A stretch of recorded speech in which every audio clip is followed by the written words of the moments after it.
ఇది పూర్తిగా నిషేధం సోదరులారా.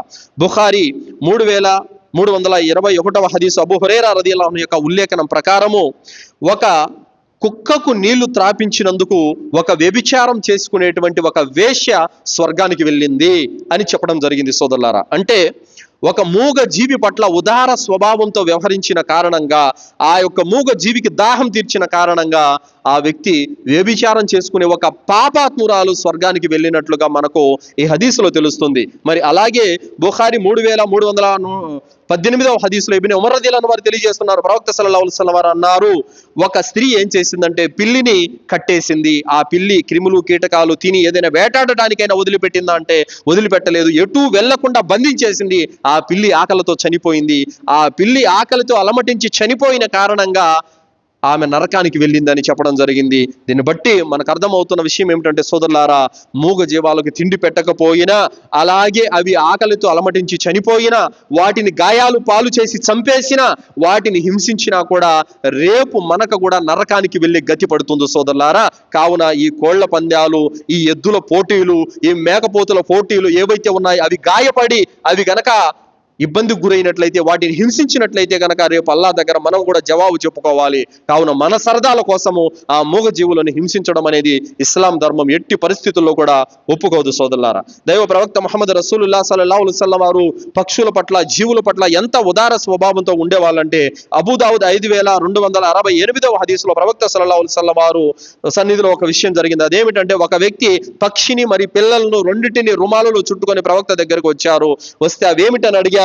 ప్రవక్త, నేను దారిలో వస్తూ ఉంటే అలికిడయింది, ఏమిటి అని చూడగా గూడులో పక్షి పిల్లలు ఉన్నాయి. అయితే తల్లి వెంబడించింది, ఆ పిల్లలను వదిలిపెట్టేశాను. ఆ తల్లి పక్షి వచ్చి పిల్లల మీద వాలిపోయింది. రెండింటిని కలిపి నేను తీసుకొని వచ్చానన్నారు. వాస్తవానికి దాని పిల్లల్ని తీసుకొని వచ్చి దానికి నువ్వు బాధ కలిగించావు.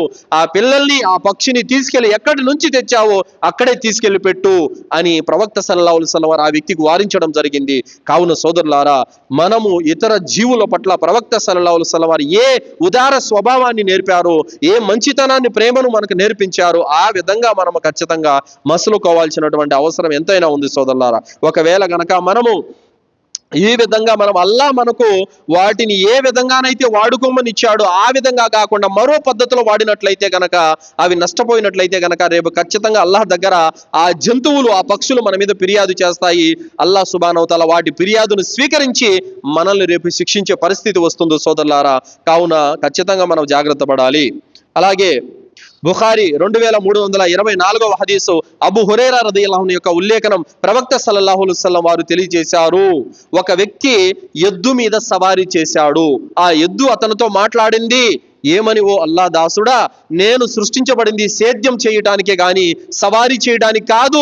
రేపు అల్లాహ్ దగ్గర నేను దీని గురించి నిలదీస్తానని చెప్పింది. ఈ మాట చెప్పగానే సహాబీలు అడిగారు, అల్లాహ్ యొక్క ప్రవక్త, ఎద్దు ఎక్కడైనా మాట్లాడుతుందా అని అన్నారు. అప్పుడు ప్రవక్త సల్లల్లాహు అలైహి వసల్లం వారు అన్నారు, ఎద్దు మాట్లాడుతుంది. ఈ విషయాన్ని అబూబకర్, ఉమర్ కూడా విశ్వసిస్తున్నారు అని చెప్పారు ప్రవక్త సల్లల్లాహు అలైహి వసల్లం వారు. కావున సోదరులారా, ఆ ఎద్దులు ఎందుకు సృష్టించబడ్డాయి? సేద్యం నిమిత్తం సృష్టించబడ్డాయి సోదరులారా. కానీ అతనేం చేశాడు? దాని మీద కూర్చొని సవారీ చేశాడు.